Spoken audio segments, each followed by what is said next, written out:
Well, hello everyone, and welcome back to the Movie Trivia SCHMOEDOWN channel. What do we always guarantee you on this channel? A belt. It's gonna be me, a belt, and a guy named Christian. Now, maybe it's not the Christian that you said. This is the Christian we need for this, the Avengers Endgame spoiler-heavy review. If you've not seen the movie, turn this off unless you don't care about being spoiled. Enjoy the Wikipedia page, and then come check this out. So, here's where we find ourselves. First of all, if you're new to the channel, thank you for joining us here, because we know a lot of people, they like the spoiler reviews, they like to digest it. We've been doing this for a while now.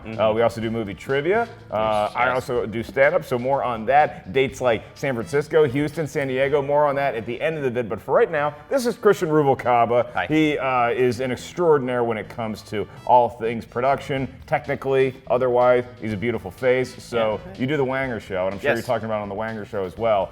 Before we get into our spoiler-heavy territory, Harloff and I both reviewed the movie. Oh, yes. Very positively. I went 4.75 out of 5 schmoes. He went 4.4 out of 5 schmoes. Do you have a score? Just give me like some overall thoughts about Overall thoughts, I liked it a lot. I like to keep my expectations in check as much as I can. I try to stay away from everything. I didn't see a single trailer. Listen, I work here at Collider, and a couple of times I'm gonna see. I know, that's where I am gonna see an image here and there, but I went in pretty blind, and I enjoyed it overall. I very much enjoyed it. I mean, I was crying, I was laughing, and I never wanted this 3-hour adventure to end. I think there's a lot of cliches that people are throwing out there, like 22 films in, and 11 years, and there's honestly no other way they could have concluded this any better. Like, I think this is the absolute best way they could have concluded this thing, and it was great. It felt like its own movie. Yes,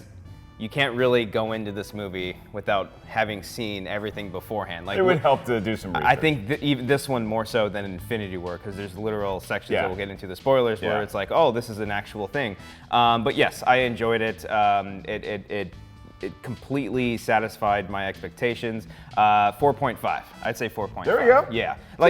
Again, it is another one of the Marvel movies. I think Marvel at this point has kind of a standard at how the movies are. There's the standard jokes, there's like references and all that stuff, but it's exactly what it needs to be, and then some. And in 3 hours, I'd never wanted to end. And that's kind of what we have been gleaning from, even when you watch Infinity War and you think, oh man, this is going to be such like this epic, but it's also going to be people might die and it's going to be sad and depressing. There's always going to be jokes in a Marvel movie, but there's also going to be a lot of tension, a lot of drama, and a lot of death, as it turns out, in this one. So this movie really kicked into gear a few different times. It felt like it was like an old school stick shift, and it just went from second to third to fourth to fifth. And when I first felt a shift is right at the beginning of the film, when Hawkeye realizes, oh no, now I am part of these people who lost those close to me.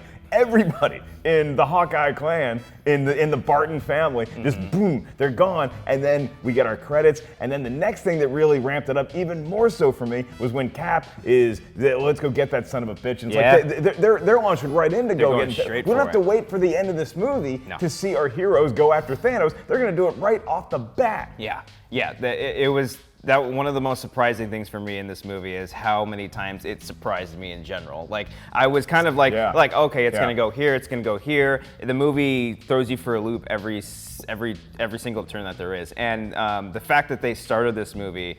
Basically, the first 15 minutes of the movie, you could have tagged it at the end of Infinity War, and boom, and then this movie could have been 5 years later. The fact that they kill Thanos within the first 15 minutes, and then cut to black 5 years later, it's like, oh shit. The 5 years later reveal, that was the first reveal for me. I mean, we kind of surmised that Hawkeye was going to lose some people, like everybody else did in the snap. But the fact that this thing says 5 years later, that was like, you could feel it. It holds. It's like 5 weeks, 5 months. 5 years. It is 5. So now we're in a totally different world, and that's when we're really thinking, okay, now everything is different, but we also, have we moved on? Who hasn't moved on yet? And so getting to see Tony Stark, because Tony Stark, when he comes back, oh, he's skinny. And he's emaciated, and he's just not helpful for the current cause at all. and then we see where he is, and this is the Tony Stark that if you compare this Tony Stark to the one that we first met in 2008, he's no longer that billionaire playboy running around. He's got a log cabin, he's got a daughter. Yeah. Him and Pepper have finally sealed the deal in that way. And so of all people, the guy who maybe is the most capable of getting us to avenge the snap is not really into the game anymore. No, exactly. That was one of the more, again, surprising things, and things that I love the most, because the tension between Tony and Cap at the very beginning of the movie is kind of what I've been wanting ever since Civil War. Good Civil War. Yeah, because we haven't seen them interact with each other, and the first thing they do, they embrace each other, but then as soon as like Tony starts to break it all down after Cap wanting to find answers, they go back and forth, and then you cut to the 5 years later, and you're seeing a much more, because like this whole saga started with Iron Man, and to see his growth has been incredible, and the fact that we get to see him having a daughter and having a kid is like, it's just a great new adventure for all these characters that we've seen before, and something that we haven't seen them in a new environment. And he's like a good dad. You could Yeah. say. He's not like, Oh, let it's the adorable. nanny handle it. It's like, he cares. I love you 3000. I'm like, they're gonna fucking bring that back later. I've never loved anything close to it, not even in the hundreds, but enough about me. Okay. Back to the movie. So let's talk about this time travel thing. Yes. Because the time travel, it's so cool to see a movie like on this scale, as big as the Marvel movies are, and as many people are going to see those, for this to totally kind of redirect the way that we think about time travel in movies. Because for the most part, I mean, there's certain movies that change time travel a little bit, but for the most part, it's like, oh, you can go back to this point in time and you can kill Hitler, or you can take care of this, you can redo things. And this movie's saying, no. It does not work like Back to the Future. It does not work like Bill and Ted or any other time travel movie you've ever seen. They dropped Time Cop in there. I do love the time cop drop. reference. And so this one, and I'm still kind of wrapping my head around how the time travel technology works. Can you break it down for me? I mean, I think it's essentially interdimensional travel, right? Because they were talking about how they can go to those, but those are also different realms as well. So they're not exactly affecting their past selves or it for the future self, I think. It's also like you can't undo what has already been done. Right. But you can go back, and because you have the power of the Infinity Stones, Yes. you're able to change like the snap and stuff like that. But it's not like everybody on Earth is just gonna suddenly wake up and not remember the last 5 years that they've Right. suffered and missed people. This is gonna be very awkward for a lot of husbands and wives who have moved on, and now somebody comes back into their life. It's like the end of Castaway. It's like there's gonna be a lot of Tom Hankses showing up on a lot of Helen Hunt's doorstep, and it's like, well, I got a decision to make, don't I? Now, exactly, and it's. I think maybe like it's having. If you did see the trailers and you see all the cool suits that they're in, that they're going to be going on some kind of adventure. That was always in the back of my mind, because that was like one of the images I did see, and like, okay, they're probably this has got to be some kind of time travel. Yeah, story, I thought they were spacesuits. Spacesuits? I'm a moron. Because, like, I mean, you could also think, like, okay, the people that were snapped, did they go somewhere specific, or did they literally just fade away into dust? And I think that's technically what it was.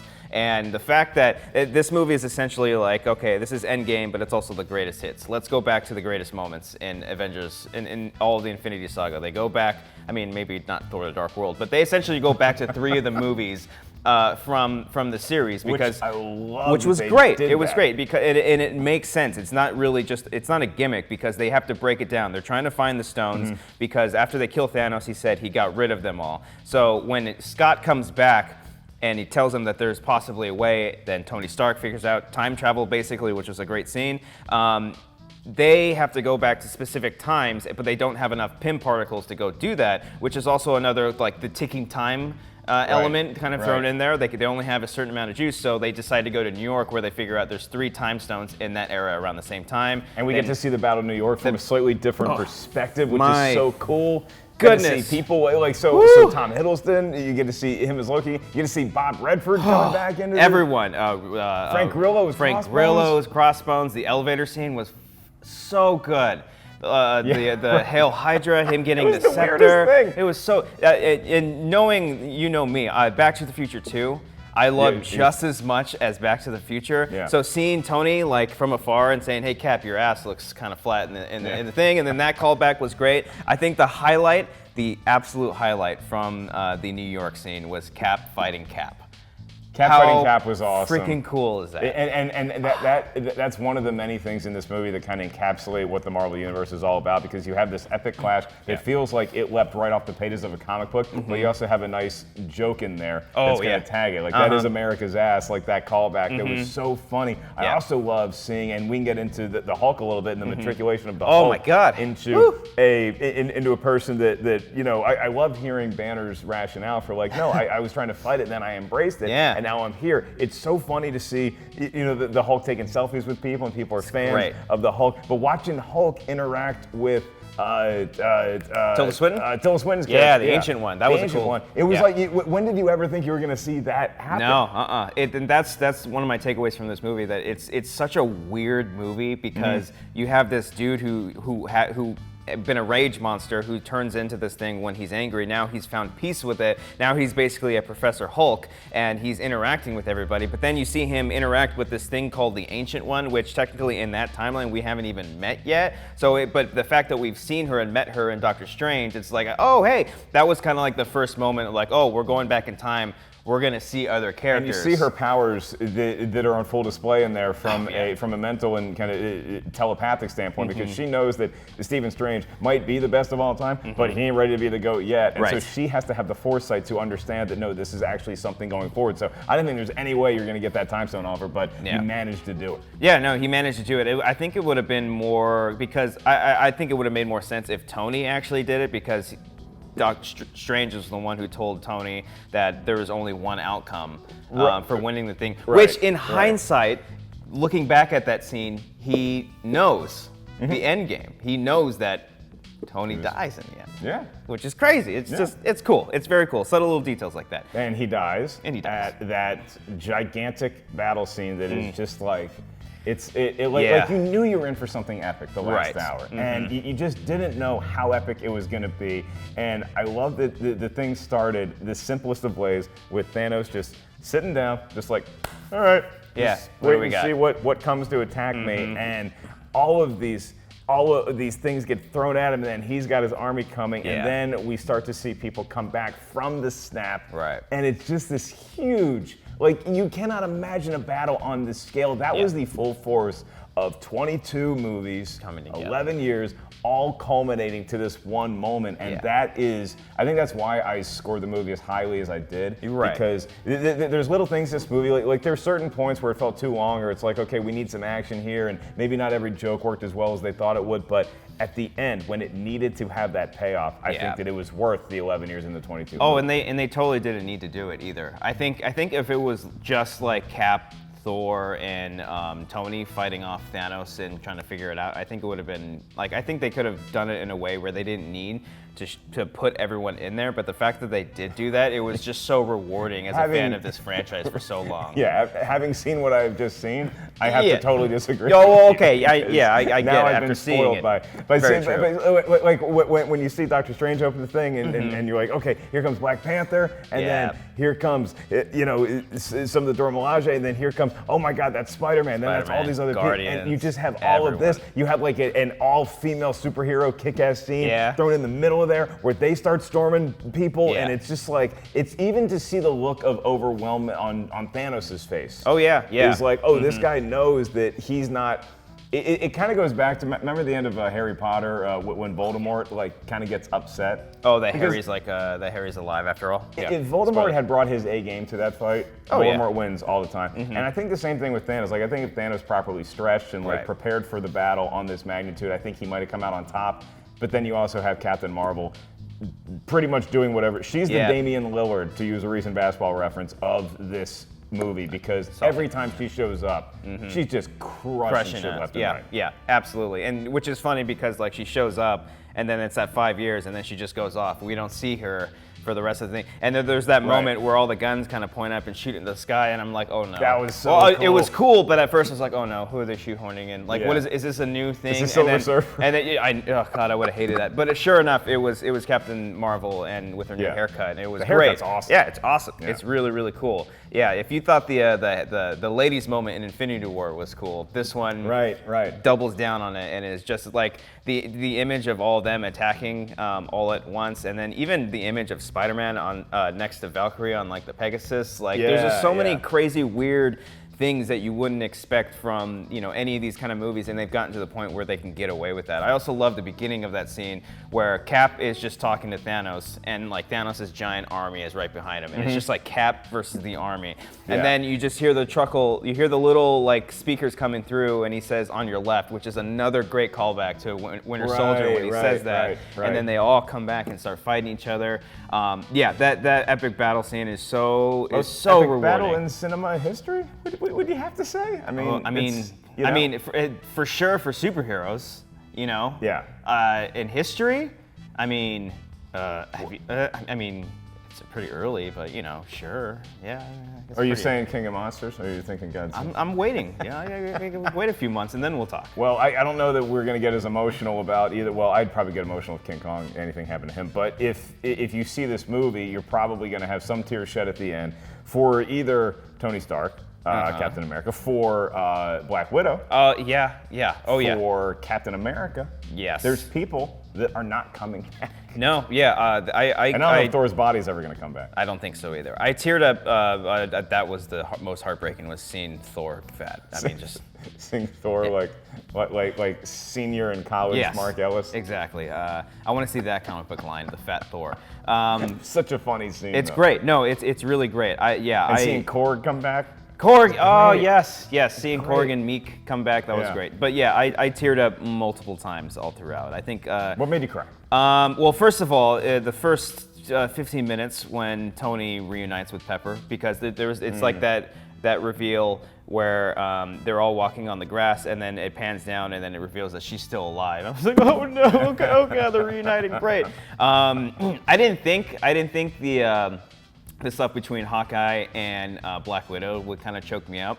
But when they started fighting each other and they're struggling so hard to kill themselves for the other, it was just so good. It was so well done. And I didn't know, honestly, like I was kind of hoping it was going to be Black Widow, just because now I care about Hawkeye's family. He's so freaking, oh well, that too, but he's just really badass as just this ruthless murderer. Yeah.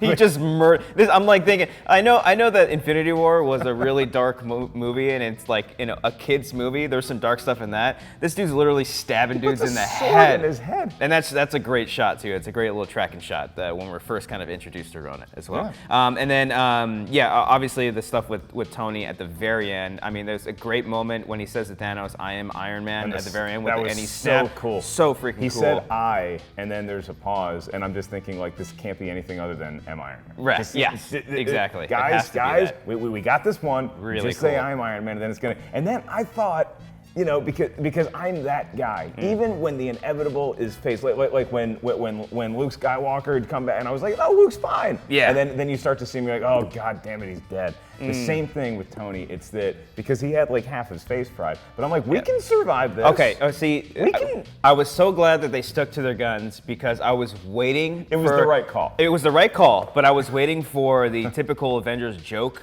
punchline, like he sits there and be like, oh, well, that was intense, you know, and that would have been a callback to the first Avengers, you know, that would have totally killed. Like, I could have totally seen them doing that. And I'm also surprised that they didn't do something like where they turned his voice into the AI, like make him the new Jarvis, you know. Yeah, I'm surprised they wouldn't have done something. They didn't do that. I think he probably did, because look, there's a lot of when you are in the woods and living in a cabin, and you put the kid to bed, and Pepper's going to bed. Yeah. There's a lot of late nights you're up, and you might be downloading some of your voice or talents to AI, which I think we're going to see in future movies. That's an easy paycheck for him. That's an easy way for him to come back for sure. I mean, if he did one recorded message, I'm sure he did a bunch more.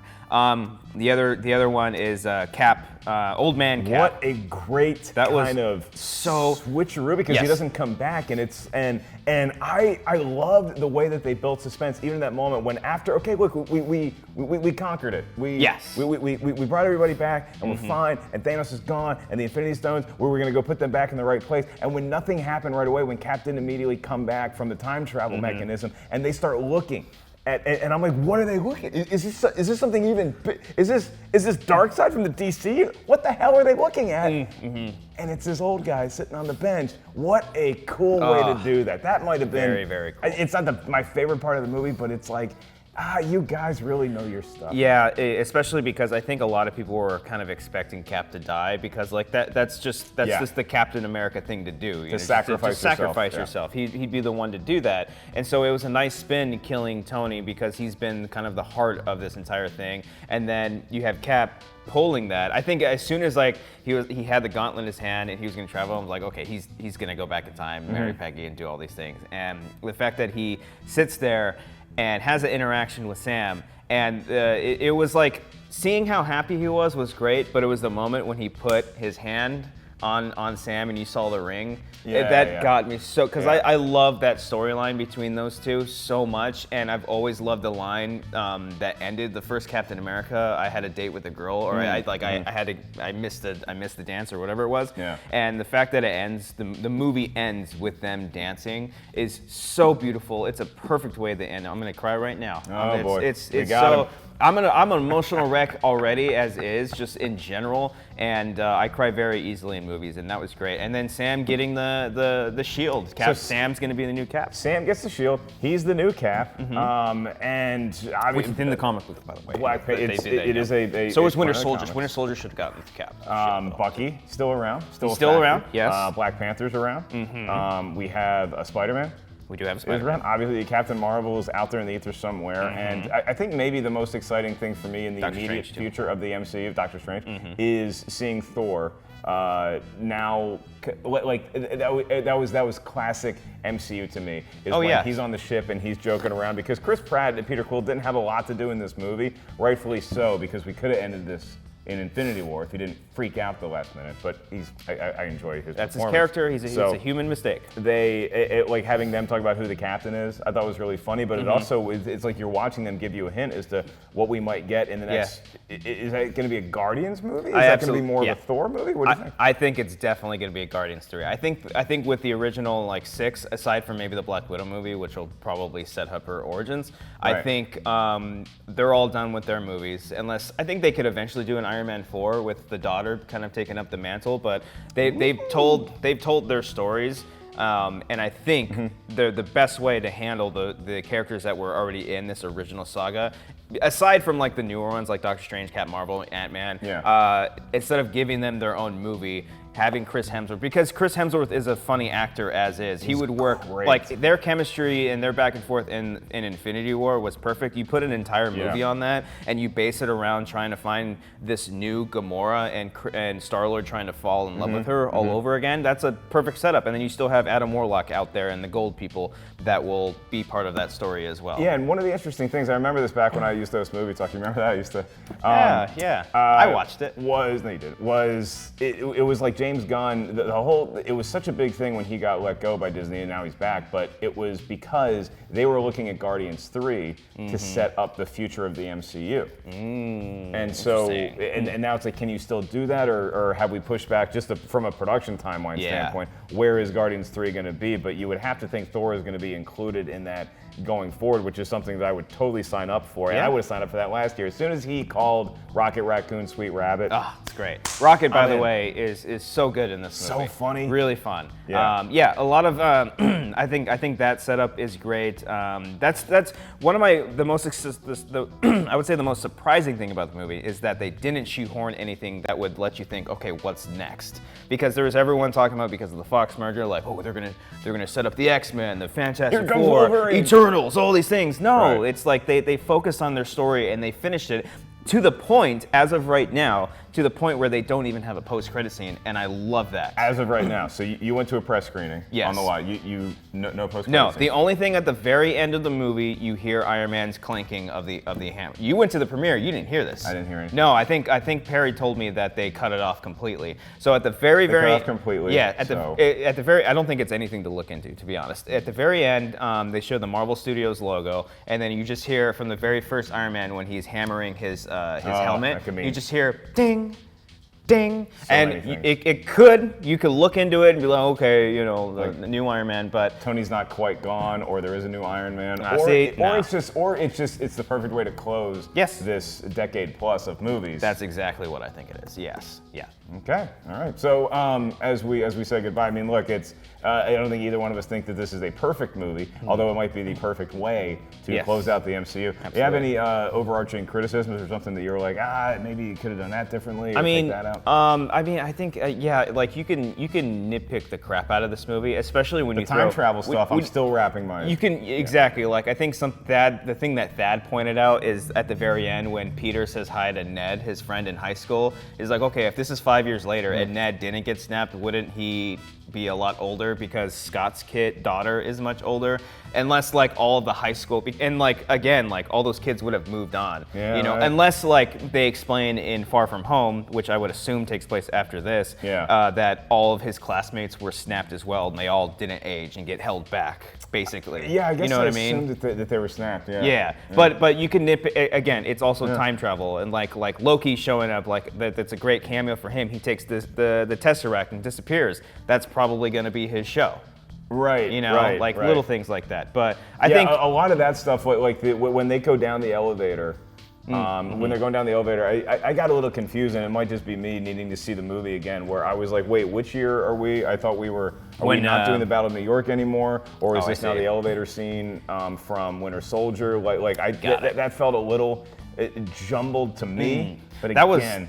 Not the biggest mind in the world. Well, that was a lot of fun because that was at the point where Loki takes the Tesseract and steals it, and they mess up their mission. They don't have enough Pym particles to go back in time, so they jump to a time in the 1970s where there's enough to go back to their original thing, and also get the Tesseract. Yes, because we got one of the better Stan Lee cameos of all time. Yes, and we also got to see Tony Stark interact with his father, and so there was like some emotional baggage that they could kind of patch up even without his father knowing what was happening. I thought that was really cool. And a nice little cameo from Michael Douglas as a young Michael Douglas. Maybe not the best effects on him, but I would say the hair was great. The hair was great, for Black sure. rain hair. You don't need to fake that one. But I would say overall the de-aging was really great, especially Old Man Cap. Like I think they've done so good. Was that him or was that an actor? No, that was I think that was CG makeup. Like see all his face. Because the voice was his, but that's impressive. It was great. And then other like little moments on the funeral. It's like Tony Stark's funeral. That's like one of the most iconic things I would say in comic book history. Like, and you could feel the panels. Oh God, yes. Zoom to each one. It's going to each like package of character. And I like the way that they were stacked to where it was like this person, then here, and then you get Captain Marvel by herself on the stairs, and then you get Nick Fury coming back in at the end. I thought that was so well done. One thing that one person in that crowd that I did not know who it was until someone told me. Michelle Pfeiffer. Michelle Pfeiffer. I did catch her. Good. You can't miss Michelle Pfeiffer. But the little kid from Iron Man 3, all grown up. He was in that crowd. Like there was one kid standing up. There was like Hawkeye's family, and then over here, I think like Colby Smulders was over here with somebody else. Well, with William Hurt, and then there was like a kid in front of him. Like, who the hell is that kid? And then I was like, oh great, here comes 1,000 videos on who that kid is. And then no, it was just Ty Simpkins, I think, the actor from Iron Man 3 and Insidious. Look at that. Yeah, it was him all grown up. I was like, that's a great little thing. Funniest part of the movie for you? What's the one line that stands out? I mean, I have one today that I was thinking of on the way over. I mean, that is a great ass is hilarious, especially coming from Cap. I loved 2012 Cap saying to future Cap, I could do this all day. And it's like, yeah, I get it. I like that because it's almost like he's kind of sick of his own. Because they've said it in the first Cap. They said it in Civil War. Right. God, the funniest moment. The funniest moment for me. The Thor scene is so good. Oh yeah. When he's just kind of holed up and he's shack. playing video games like with Korg and stuff. But the funniest like one line, at least for me today, is when Tony Stark. He's never met Rocket Raccoon before, and so he says, "I literally thought you were Build-A-Bear." Such a great. That's great. Yeah, it was funny. Especially seeing all these characters like not having interact with each other before. Like Tony's never interacted with Rocket just yet. Oh God! Cap picking up Thor's hammer and using it too was another freaking great moment. Yeah, that's the one. I'm like, no? Oh, I loved it. because I remember He's him worthy. trying to pull it. Yeah, that's a nice little hint. It's the hammer is for whoever is worthy of holding it. So he and wasn't picking that. quite worthy enough in Age of Ultron, and Maybe now he's like not more yet. worthy? Yeah, I guess maybe. You know. I mean, it was awesome watching him wield it. And I liked when Thor was like, Yeah. "No, I like this one. Give me that one." It was cool, but it's like Cap's got enough. He's got the cold Yeah. shield, and he's got a great gal back in the 1940s. He's got enough stuff. Let somebody else wield a hammer. There was also another line that was kind of snuck in there in when Tony and them time travel back to 2012, and Tony's watching them all pose in front of him, and then then you hear Tony in the background is like, okay, we can pose in front of this guy at another time, like just kind of making fun of that shot. I must have missed that. Oh, it's great. Yeah, it's You're a talking subtle, about the iconic shot. Yeah, of them like all posing in front of him. Probably, I dropped at least 5 to 10 lines in this movie because the There's crowd so much of laughter. 3,500 people are cheering There's or laughing, and so you missed like a couple Korg lines I missed because people were rolling in the aisle so hard at what was just said. And he speaks so softly and so low too. It's such a perfect voice for a character like that. But overall, it's great. I think Thanos continues to be another great villain. I was almost hoping, because that moment where he snaps and kills everyone else, I was kind of hoping that Thanos wouldn't have been the one. Like Tony was like, see how you like it, and they kind of lock him up and maybe save him as just like a side character for later. But I mean, it makes sense that they killed him, and it's great too. That's like, as I was watching this movie, and they have their plan for this time travel heist. I think Scott Lang calls it a time heist at one point, which is great. And there's a couple little callbacks to the Ant-Man score in there, where it's like where they're kind of sneaking around and doing their thing. I loved that the past Thanos comes and eventually becomes the villain as well. Yeah, that was interesting. It's like time a travel. Biff sort of thing. Because that I thought was cool. Like even Tony Stark gets thrown for a loop initially when he's confronted with the premise of time travel. Really, the only one besides Nebula who really stepped up in this movie too. Yeah. From Karen Gillan from an acting perspective. Oh had yeah, a lot to do. I hated her in the first Guardians. I thought she was like the worst part of that movie, and then she just completely grew on me. I don't know if she's improved or if we have just warmed up to her because we know what this character is now. But either way, she was fantastic in this. And to see Thanos be the only one that's not like, oh no, time travel, what am I going to do? It's just like he absorbed it like a coach would on the sideline, where he's not going to show a lot of emotion. It's just now we have a different set of plans going forward, and this is what we're doing. So Thanos, he may not have survived this movie. He's the guy you want coaching your football team. Oh, absolutely. Or I'd vote for him for president. Hey, yeah, maybe. I mean, orange good guy or ideas. purple guy, I don't know. You know, we just Keep politics out of the movie. Yeah, I don't know. Yeah, this whole movie is an allegory for the president. I don't know. Let's end the thing. I don't know. Let's end the thing. Politics, So thank you guys for tuning in to this. Well, you get started talking about this movie, and it's not going to end anytime soon. And that's what we wanted to do for y'all, because we know a lot of you are just walking out of the movie theater right now, and you turn it on, and this is just like chatting about the movie with your friends, because I don't understand everything. He knows a lot more about this movie than I do, so it's fun to have this dialogue, and we would love for it to continue in the comment section right now. So let us know your thoughts on Infinity War. What did you on Endgame? What did you love? What did you not so much warm to? What was your favorite part? What was your least favorite part? Your funniest line? The thing that made you most emotional? He cried 19 times during this movie. Which was the one for you? Yeah. Where can all the kids find you out there, Mr. You guys Ruvalcaba? can find me on Twitter. I'm at Christian Ruvi. Now, I almost said my old Twitter handle. I don't want to do that. No, I used to be Ellis5150. I know all about it. We all got to grow up sometime. And you can also find me everywhere on YouTube. Amateur Hour Films and patreon.com/wangers is where we do short films and sketches. We actually got a brand new sketch coming out next weekend. Is this one you showed me the picture of with Cody and the fairy tale? Yeah, it's a pretty silly yoga sketch. That's going to be a lot of fun. Very excited about this. And we just shot a new short film too, and that'll be coming out hopefully May or possibly June. Well, they helped me out with a little stand-up special that is going to be months down the road, but for right now, you guys can catch me in San Francisco, May 10th, Houston, May 17th, and the next night in Houston, we have the movie trivia SCHMOEDOWN at Booker T's Wrestling Arena. You can get tickets for all this stuff at markellislive.com, and in San Diego, we're going to be there. Big presses during Comic-Con. I'm doing stand-up on Thursday night of Comic-Con. Then Saturday, we have the movie trivia SCHMOEDOWN live. Subscribe right here for all the best movie trivia online, for movie reviews like this. Maybe not as long as this one, but hey, it's Avengers Endgame, baby. We needed to talk about this. Thank you guys for tuning in. Right over there, you guys can check out a recent episode of the movie trivia SCHMOEDOWN. Down here is a recent movie review, and over here you can subscribe to this channel and do what I just said. You want to snap? Who you got?